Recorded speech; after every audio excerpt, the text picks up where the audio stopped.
Hello, everybody, and welcome to Non Sequitur News for December 4th, 2024.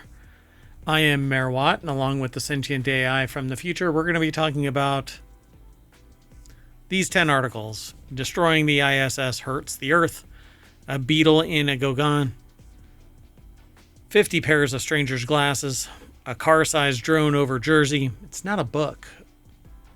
Anyway, I thought it was a book title at first.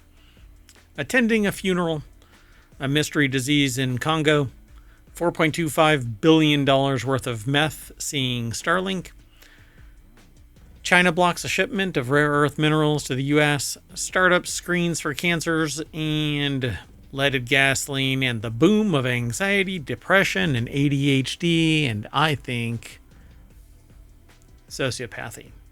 But that's not on the kids. That's on the parents.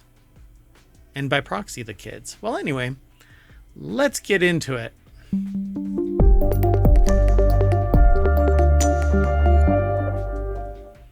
Hello, sentient AI from the future. Hello, Mayor Watt, and hello, hometown citizens. Thanks for co-hosting is the huge. That's what the hip kids say. Maybe not. If you want to get today's show notes, you can hit !NSN in the chat over on Twitch. It'll be in the show notes on YouTube's, and it'll be in the show notes on the podcast.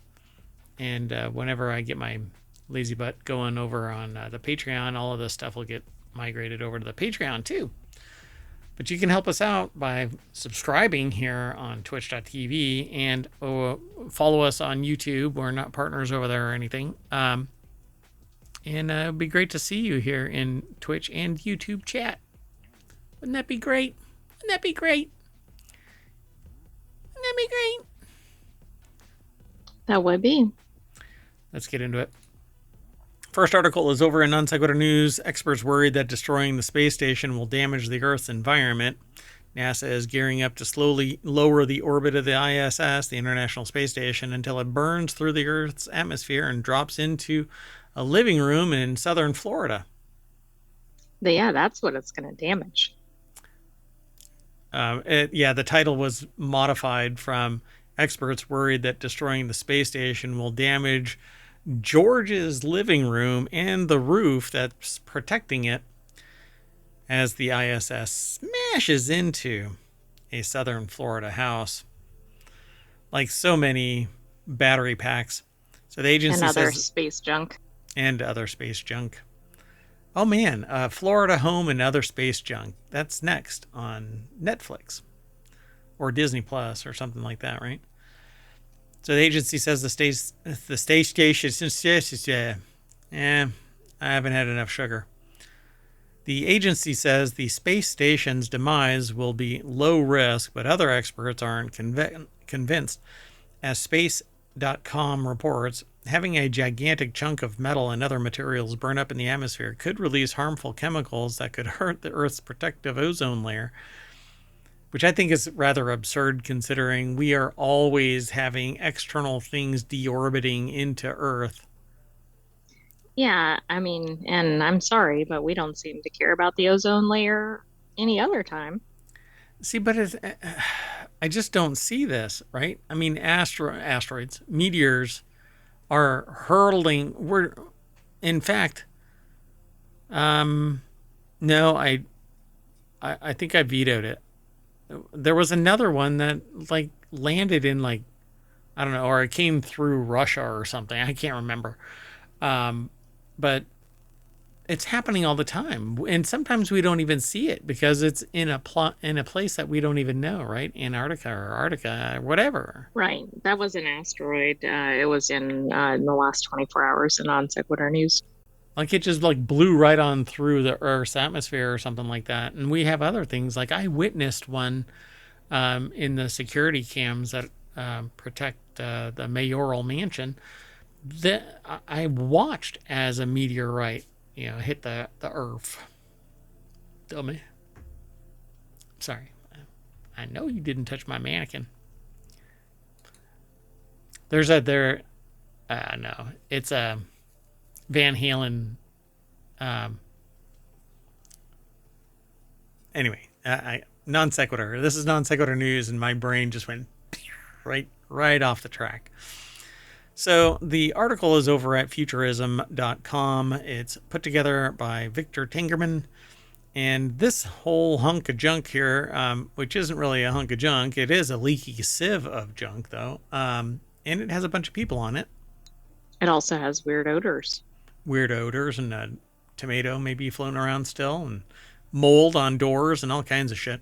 So considering its large mass of 450 tons, or one yo mama joke, half of human-made re-entry mass into the atmosphere in 2019, a third of the re-entry mass of 2023, it only enhances the atmosphere problem induced by re-entry, says Leonard Scholes, who is the researcher on this topic. Apparently, we probably take a look in the future at what this re-entry could bring to the atmosphere in terms of released substances.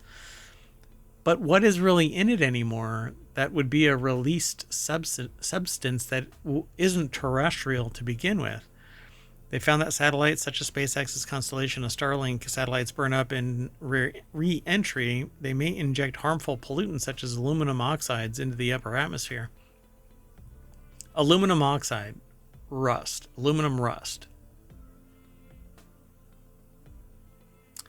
I just wish they would apply the same degree of concern with everything else going on Earth. Well, I'm sure that these people would want to put the California toxic labels. They're probably on everything, on humans, right? On stuff that's sitting up in space. Yeah. So according to the paper's authors, a 550-pound satellite generates roughly 66 pounds of aluminum oxide nanoparticles when it burns up, which would take up to 30 years to drift down into the stratosphere. Therefore, given the space station's enormous mass, the environmental impact could be considerable, and researchers are only beginning to wrap their heads around the extent of the risks. So what do they plan on doing? This thing is up there, and it's becoming useless more and more. It's already leaking, and it's endangering the people on at least the U.S. side by proxy and the Russian side, because there's a development on that side that they can't seem to discern just how important it is. Don't worry, the leak and smell is not a big deal. It's only Victor eating his chili. Wow. Yeah, I agree. What's the alternative here? Is there any way to retrieve it? I assume not. No way in hell. It's too expensive. And they drop stuff from orbit all the time. Now, I'm not saying, hey, we should do this all the time, but if you're going to sit there and worry about bringing it back, don't send it up.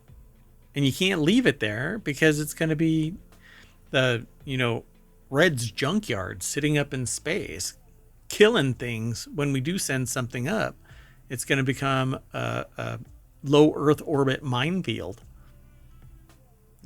It's kind of absurd. Anyway.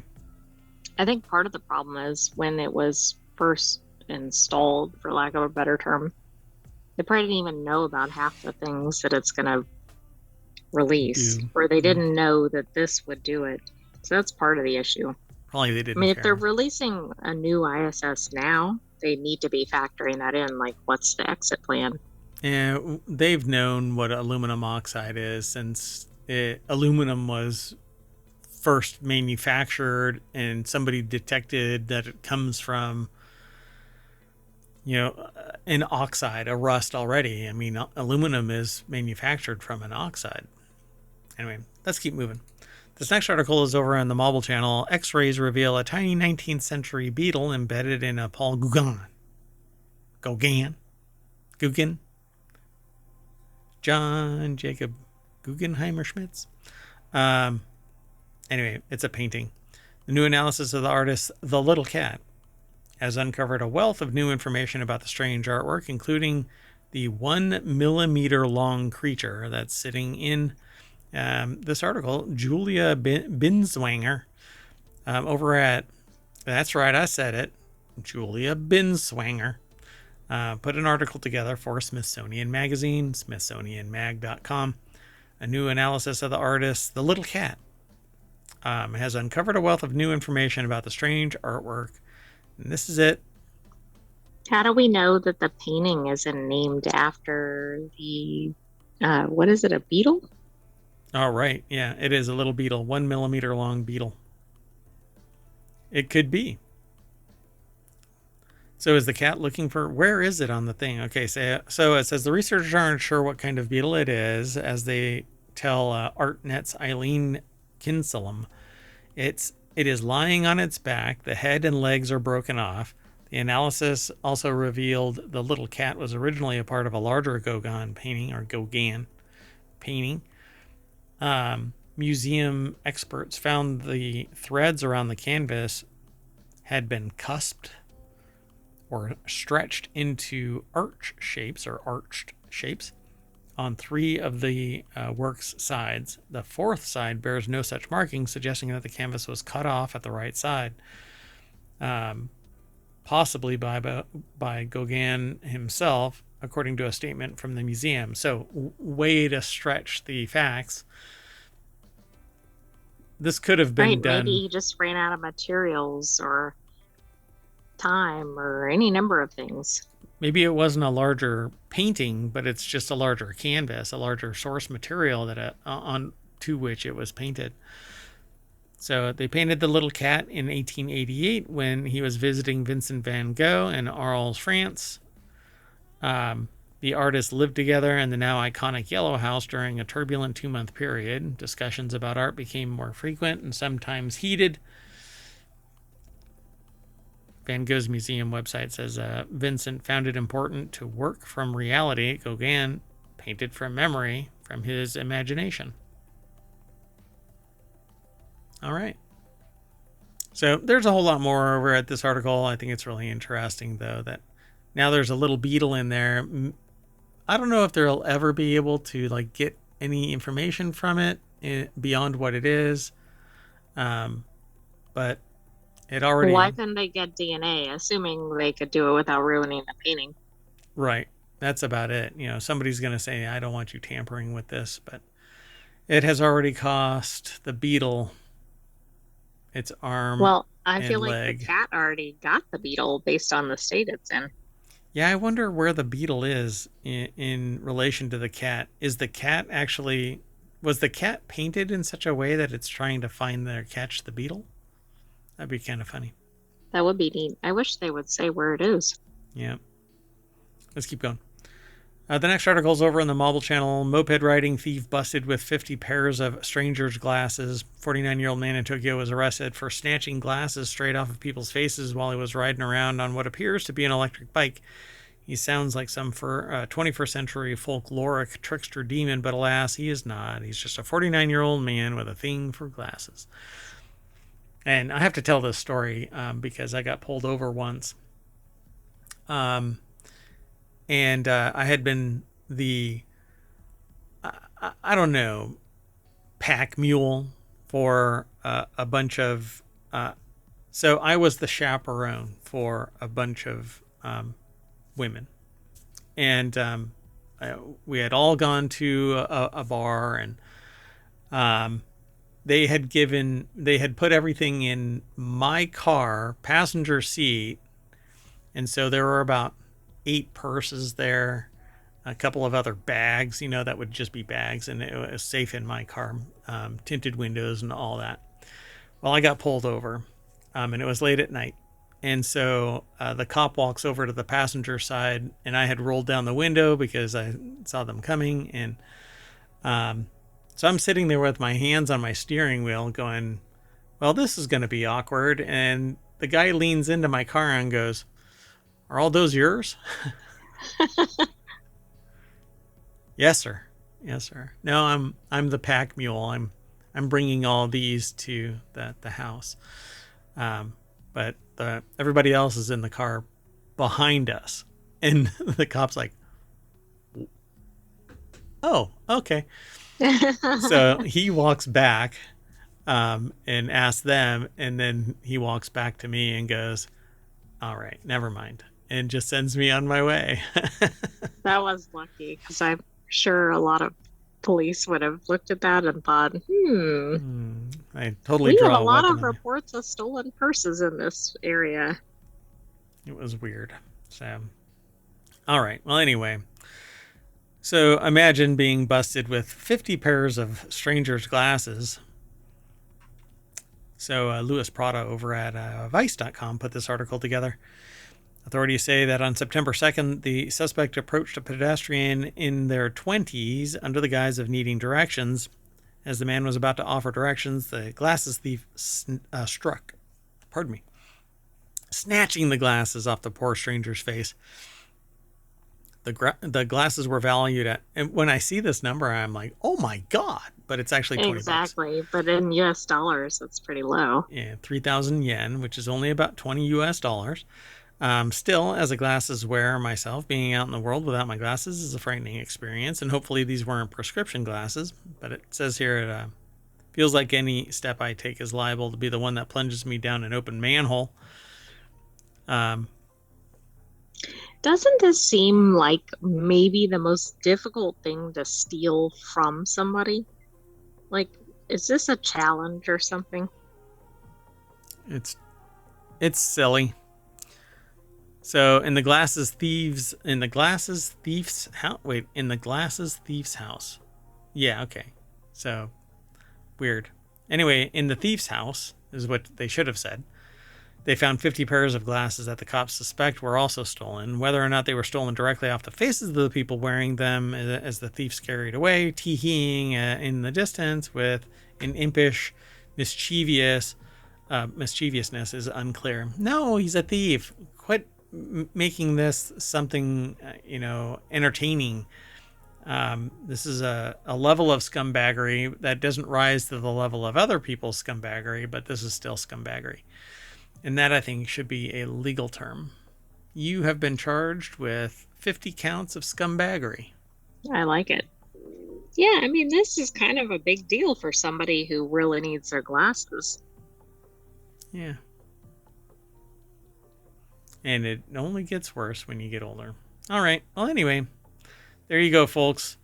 The electric bike eyeglasses thief in Japan. Let's keep hustling. We are going to pedal faster. This article is over in the mobile channel, but it's actually from Vice. FBI is investigating a mysterious car-sized drone spotted flying over New Jersey. It says drones, plural.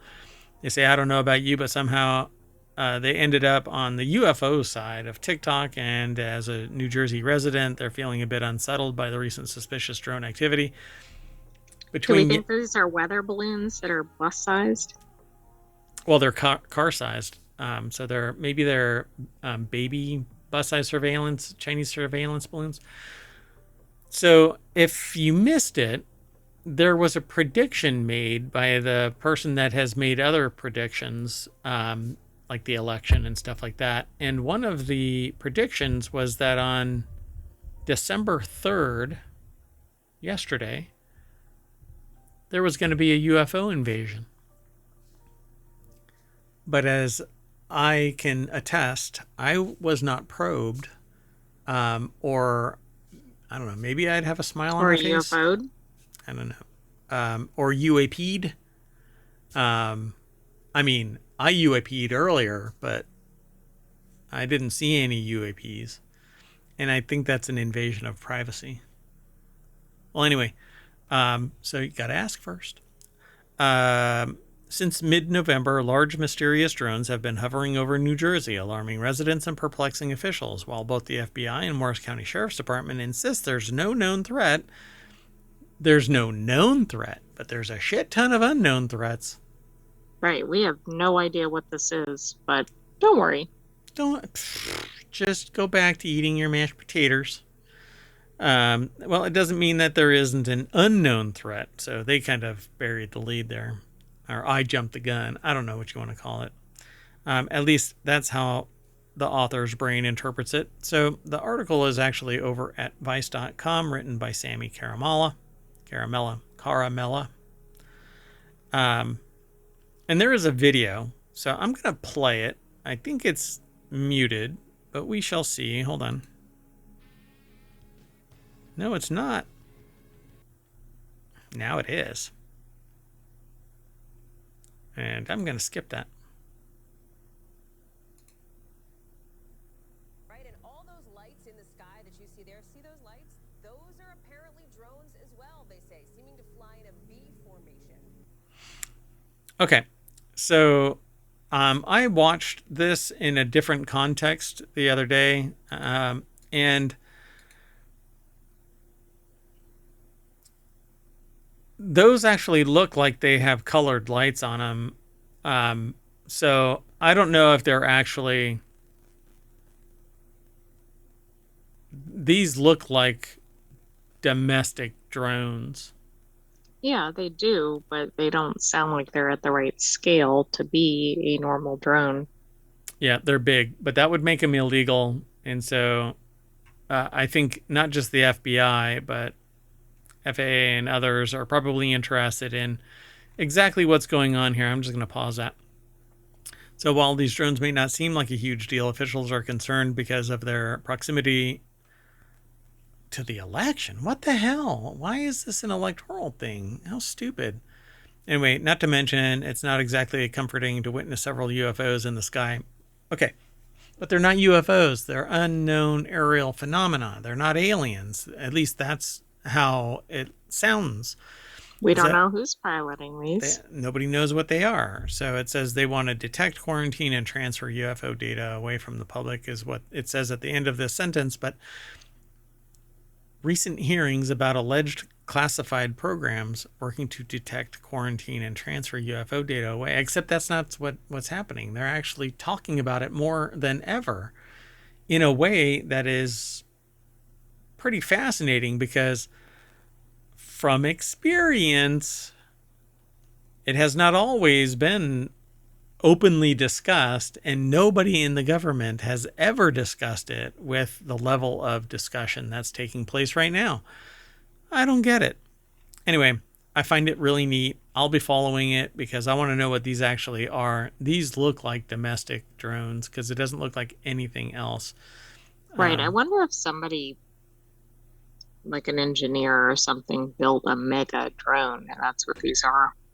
Well, there were about 12 of them or something like that, and they were really in close proximity to each other, and then they broke out across the horizon. So, if there were, this is a really big conspiracy to hide. So, I'm really curious what all is going on here, but we'll see. I'm sure Reddit will have it before anybody else does. Moving on. The next article is over in Non Sequitur News. Why over 300 people attended a funeral for a woman with no remaining family. It says, quote, let's not send Mary off from Carlo alone. So 300 people showed up. Rachel O'Connor put the article together. It's over at newsweek.com. And it says here, Mary Reagan died at age 89 on November 29th, 1 year after the death of her beloved partner, Fred. Her 4 siblings, Patty, Con, Patricia, and Jerry, had gone before her, according to a funeral notice website, rip.ie, where messages of condolence have been rolling in. Regan, who is from Ireland, was originally from County Cork, but lived for years in the town of Carlow, where local Facebook page Carlow Death Notices shared her passing along with a plea, let's not send Mary off from Carlow alone. So a funeral director wrote on December 2nd, unfortunately, since the passing of Mary's partner just a year ago, she has had no next of kin and also didn't have many visitors to her in the nursing home, only the great care and attention shown by the staff of Hillview. So he pled with people to spare some time to attend her funeral, as it would be great to see that a lady who lived nearly 90 years will get a farewell from her adopted town of Carlow by the people of Carlow. So, Well, I think that's nice. I think that's adorable. So 300 Although I people. do think it's weird that they have a Facebook page for death notices, but maybe that's a normal thing.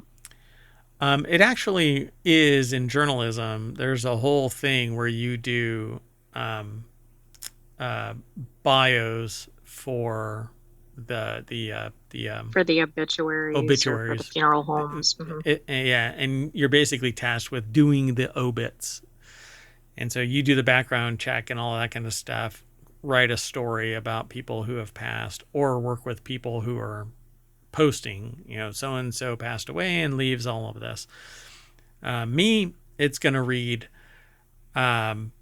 built a rocket and shot himself into the sun to avoid going out the same way he came in, crying, incapable of comprehensive thought, and wetting himself. Anyway, another said that the kindness of Rory and all at Healy's funeral home is to be commended, while one shared that Regan had been a long-time friend, or had been long been. That's breaking my head. Anyway, been a long-time friend who she visited often and would be attending the funeral, writing, "Rest in peace, dear friend." That's right. Rest in peace, Mary. Well, this is very kind. I don't It's think nice this to is have Mary. some positive news. No, I don't think so. Yeah. They do talk about what is bereavement leave. I had to explain to somebody Tuesday that what bereavement leave was, because they were like, do I still have to do this if this person isn't going to be there? And I'm like, yeah. You've been assigned a task. You just because their family member has passed away doesn't mean that you are suddenly excused. They're excused because they get bereavement leave. So, yeah. That's incredible. Yeah. It's okay. It takes a village. The next article is over on the Mobile Channel. Mystery disease in southwest Congo leaves 143 people dead in 2 weeks. The deputy provincial governor, Remy Saki, Saki, I'm not sure how to pronounce it. But anyway, told the Associated Press that between 67 and 143 people, so they said 143 people like it's a fact, but it's between 67 and 143 people, died between November 10th and November 25th, and the flu-like symptoms associated with the disease include fever, headache, cough, anemia, according to Provincial Health Minister Apollinaire Yumba. And Yumba advised individuals in the area to remain cautious and avoid contact with dead bodies. One of these things is not like... Well, also, that's a good rule to follow anyway. But we also want them to remain conscious. Now I can't even do it. Conscious and away from dead bodies. Well, I don't know if is it a popular thing in Congo, Southwest Congo, that there's just bodies laying around? I don't want to know. Anyway, leave that link unclicked. At any rate, Sammy Caramello over at Vice.com put this article together. This is kind of the PSA for this week, or for today, I should say. But if it's flu-like symptoms, if upon analysis, it could be another COVID-style outbreak. It says, for now, a team of epidemiologists is expected to be in the region to take samples and identify the problem.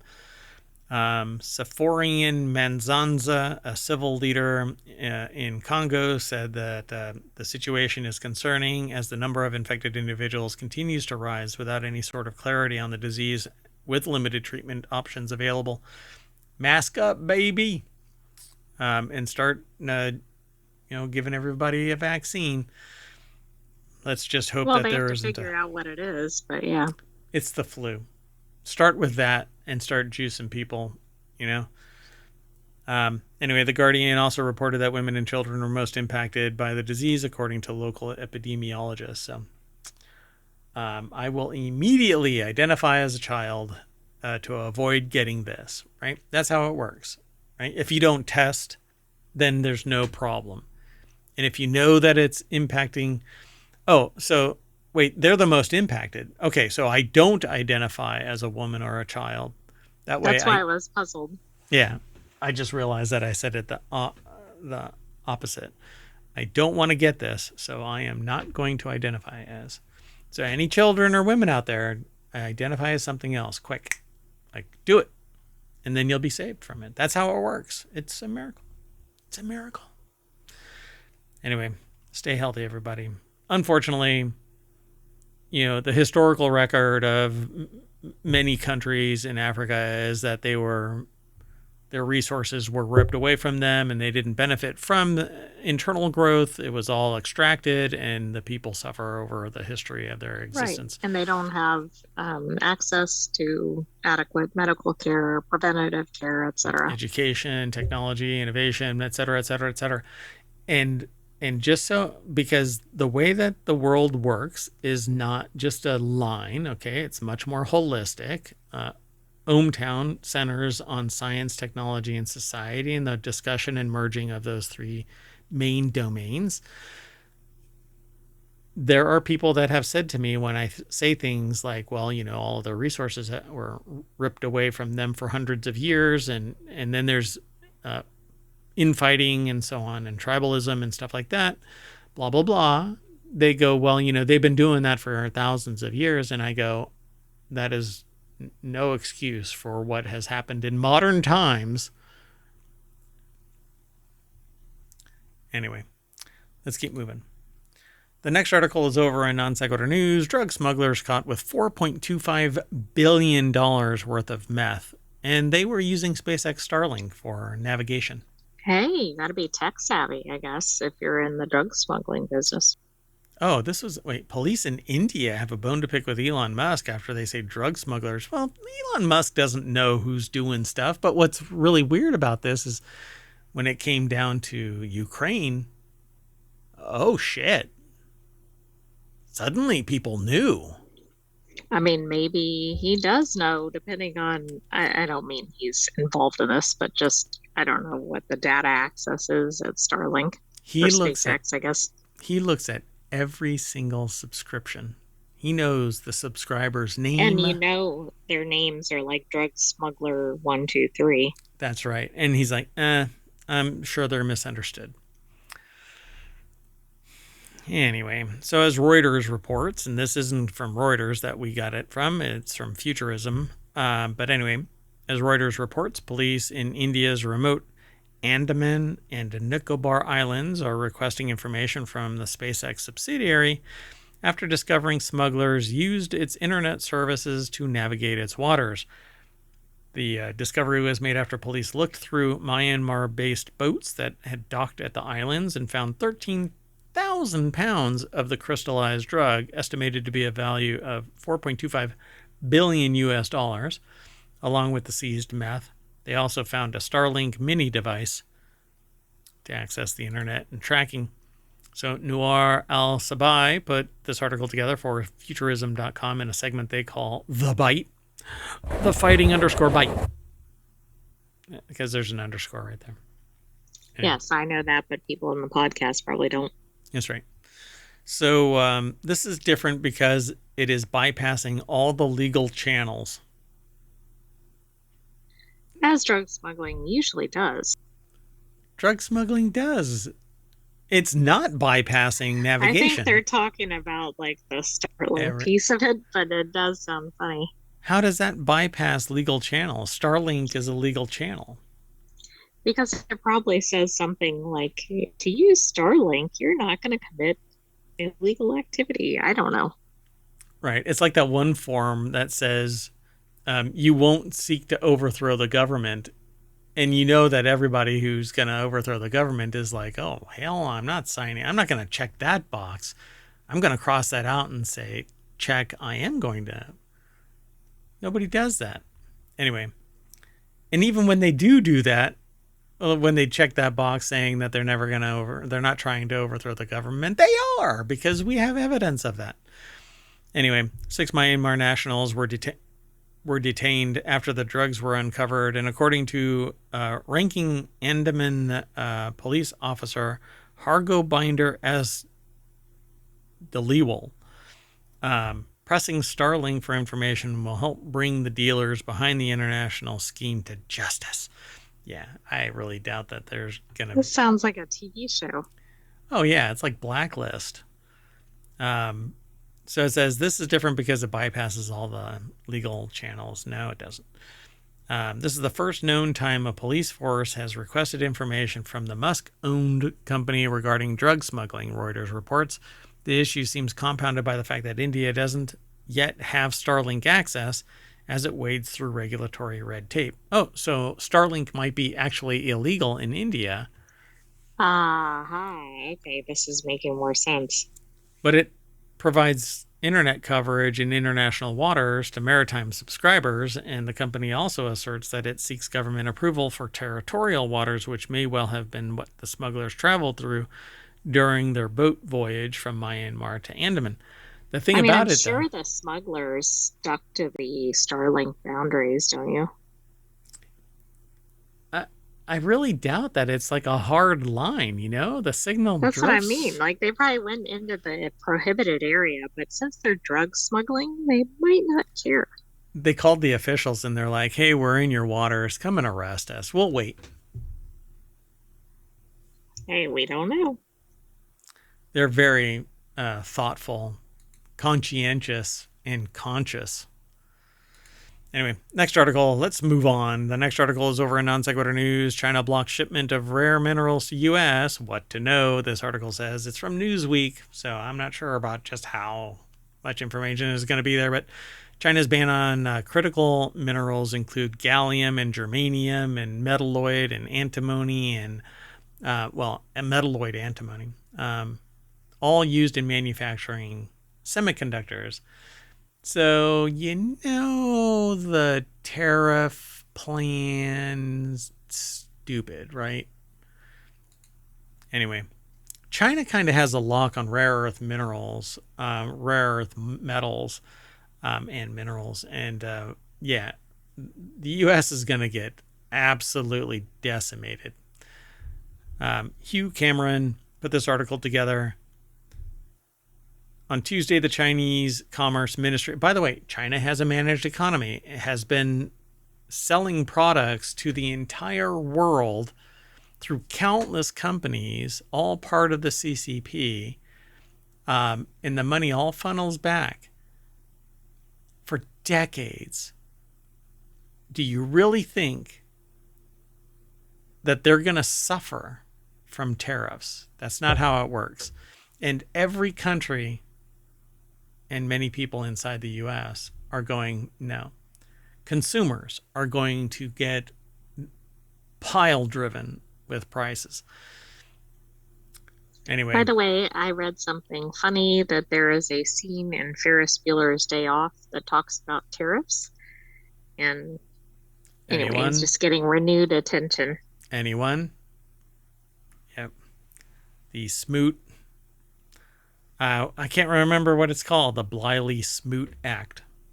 Yeah. Oh, right. Which was one of the Hawley or something. Oh yeah, it is. I think it's Hawley-Smoot Act. I only know that because of reading about the scene, not because. Yeah, I mean they talk about Hawley Tariff Act. Sorry. Yeah. And that was one of the precipitators of the Great Depression. So.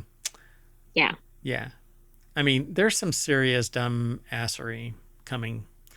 Well, anyway, the announcement follows Washington's decision to strengthen export restrictions on semiconductor manufacturing equipment and software tools and to expand the list of Chinese companies subject to these controls. So what are the critical minerals China has banned? 3 minerals included right out of the gate are gallium, germanium, as well as metalloid antimony, and China has previously imposed export controls on gallium and germanium in July of 2023 to safeguard national security. Yeah.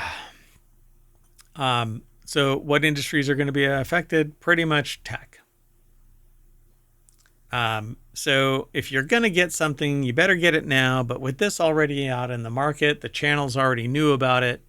Investors have already been riffing off of it. Prices are probably going to be going up. Even if but you might still be able to get it. Yeah, you know what? I'd have to go and look. There's the problem is it's kind of probably like, already inventory. Yeah, but the inventory is already going to go up. So China dominates the contemporary production of antimony, accounting for 56% of global supply, according to a 2023 European Union study on critical raw materials. I actually saw that study, and I've seen studies in the past watching China dominate Africa, in particular for raw materials. They basically go in and say, hey, we'll build this road. It's really a piece of shit road and it washes away, but they've already constructed it at high cost, to put infrastructure in place. And then the country is bound to China because they still have to pay. And so they offload natural resources in the shape of these critical raw materials. So China produces 94% of the world's gallium and 83% of germanium. Oh, so no real impact here. None. Don't worry about it. Invest in be sociopathic, everybody, and invest in technology companies that are going to see a marked increase in the cost of goods. That way you can benefit from the sociopathy of the incoming next 4 years. Good luck. I'm sure you won't be impacted, but you know what? Stepping on the necks of your brethren is going to be just fine. Let's move on. This next article is over in the mobile channel, and it's kind of the opposite spectrum of what I was just talking about. Function Health, a lab that tests, a company startup that is doing lab tests, that announced today that its members will now have access to early cancer detection tests from Grail, thanks to a new partnership between the two companies.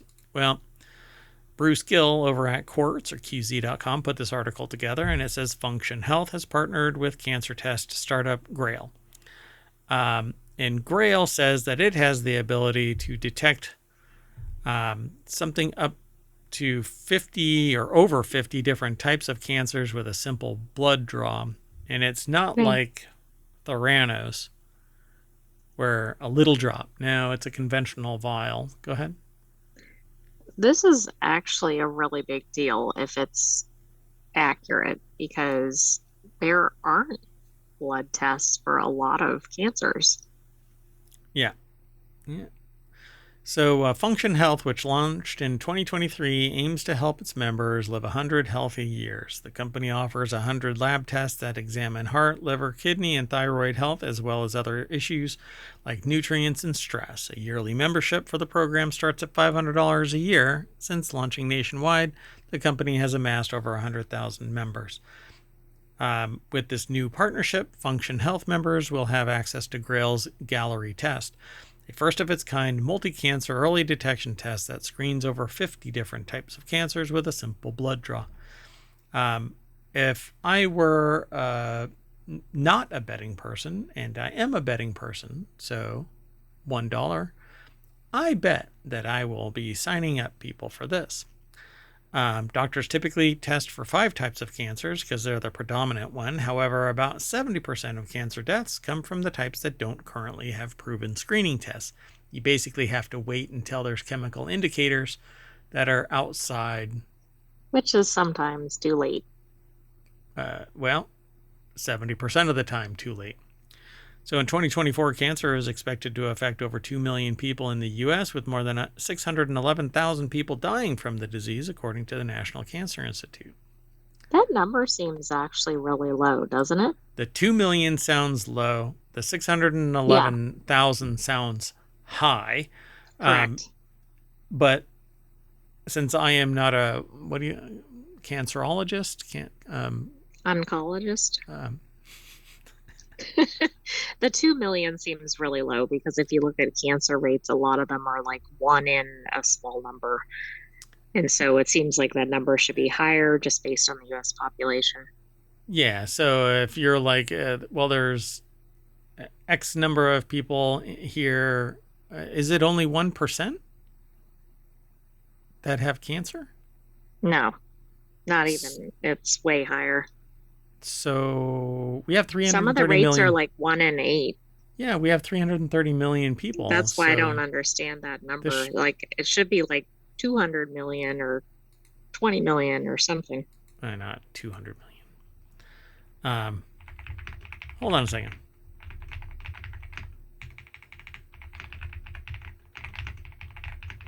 I wonder if that's diagnosed. Or maybe like one specific type or something, they pulled it from a stat and it's not, I don't know. Yeah, it says that the American Cancer Society projects that in 2023 there will be 2 million new cancer cases. Oh, new. Oh, okay. So it could be whatever, a total of say 20 million or something, but just those are new, like you said, new diagnoses. Okay, so here's the real deal. The National Cancer Institute actually says that in 2021 there was an estimated 17,435,314 people living with cancer of any site in the United States. So Okay, yeah, that that's looks more more accurate. accurate. Okay. So if $500 can tag you and you can find out if you have something and then take more provocative action to remedy yourself of this, do it. Because the chemical indicators don't manifest themselves in a quantity that's commensurate with medical action until you are already being hobbled by it, because you don't get that type of blood work regularly, right? So go out of your way. No, but 500 you bucks. can't even get that kind of blood work. Right. Yeah. This is the way to go. 500 bucks a year and you gain access to the screening. Now, who knows what else? It says the test is meant to be used in addition to recommended routine cancer screenings like colonoscopies and mammograms. So, of course. Yeah, this is I think this is brilliant. And it's actually approachable for a lot of people. Unfortunately, and let's just say insurance companies don't really give a shit about this because they want you to pay and they sit there and dictate what is covered, and plans are carved out, and it's kind of, what do they call it? Medical coverage is gerrymandered so that the insurance companies are always the house in terms of gambling.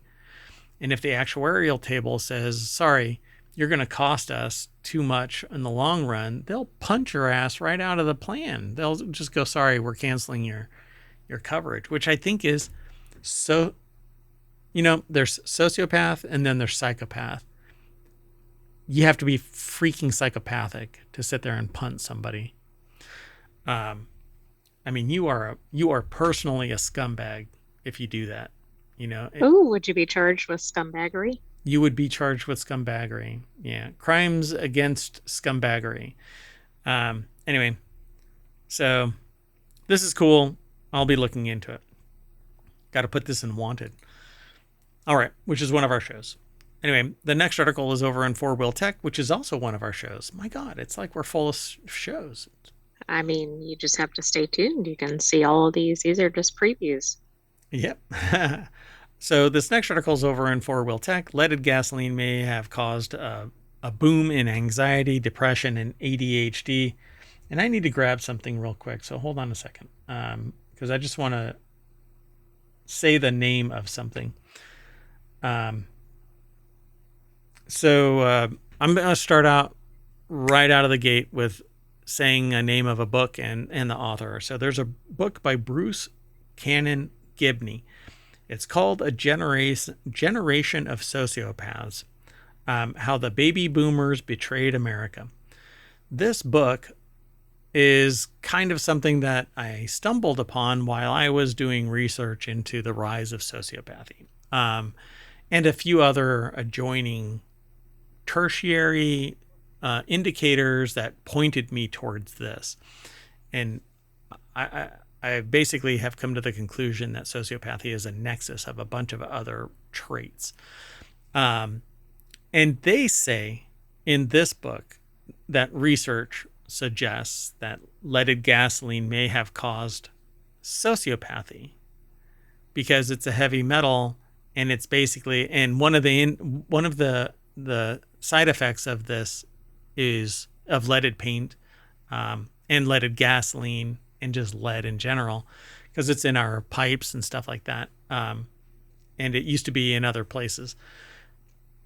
it is sociopathy. So that you basically get impacted negatively, mentally, emotionally, etc. It's kind of has a deadening effect on people. You end up with anxiety, depression, and ADHD and other things. So lead was added to organic gasoline compounds to increase the fuel's resistance to pre-ignition from the 1920s through its banning in 1996. Oh, I didn't know it was used for that until 1996. It had I thought started it was getting got like out in like the 70s or something. it started getting phased out, but not until 1996 did it get completely removed.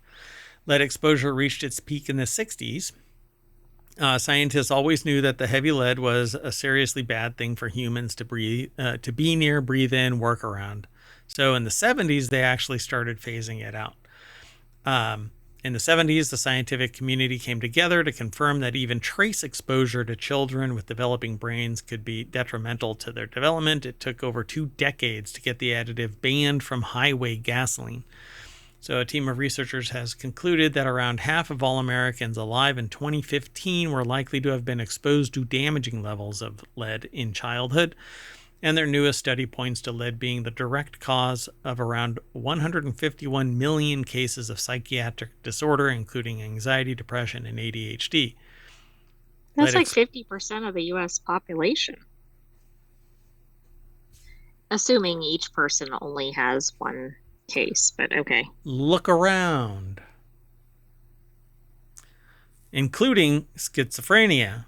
So lead exposure may also be a significant contributing risk factor in a variety of other psychiatric conditions, including schizophrenia. Moreover, researchers concluded that lead exposure has collectively lowered the IQ of Americans by 824 million points. So if you average it all out, it's somewhere around like 8 points. Right. And then lead associated impacts essentially were most significant for those born between 1966 through 1986. So, yeah, the parents and grandparents of today. And it says that lead has been previously linked to criminality, which is actually discussed in A Generation of Sociopaths. That since it's been removed, crime has been declining. This is a really interesting article, and I think that it really should be an ongoing area of research, particularly the rise of sociopathy in the United States and around the world, because it isn't just the United States. But I found it fascinating enough that I had to talk about it. Pretty interesting. It may have been submitted for that reason. Oh, interesting. I did not know that. Well, anyway, yeah. There you go, folks. You may not have been a product of lead paint, but if you were born from somebody who had been around lead paint, you may have been impacted by it by proxy, because it passes the brain-blood barrier and deposits in us. So, pretty wild, huh? Yeah, not too good. I mean, I guess the next generation after that time frame should be the most protected from that. It doesn't mean there aren't other toxins out there. And I'm not going to get into, because no matter what you do, people start saying, oh, politics this, politics that. No, it's social. It's societal. It's not politics. But you have to kind of admit that current generations are quote unquote woke, right? They're more aware. And it could be, in my interpretation, the fact that they're not impacted by lead in the water, in the air, in paint, in gas, anywhere. It's been the science is way beyond doubt. Lead is bad for humans, and we're no longer dipshits about it, and we get rid of it. wherever we can. Anyway, I mean, as much as we can. But I'm sure that there's some mad scientist out there going, let's make a spoon out of lead. Let's add lead. Yeah. Anyway, so I'm going to go huff some lead paint. And when I regain consciousness, no, okay, I don't do that. But anyway, theoretically, when I regain consciousness, we'll be back at the front page of ohmtown.com. You know what? I'm going to get in trouble for this if I try to promote this episode. Anyway, I am Mayor Watt, and along with the sentient AI, we're saying bye. So say bye, sentient AI. Bye, sentient AI. Good night, ohmTown citizens. Thanks for joining us for Non Sequitur News. Be back tomorrow for another episode. And stay away from that lead. Yeah, don't take a bite out of any lead. In fact, you should probably, is it Cadbury? Who is it that has... Lint. Oh, Lind. Yeah. It has some, heavy metals in it, too. Cadmium and shit like that. Ugh. Anyway, see y'all later. Bye.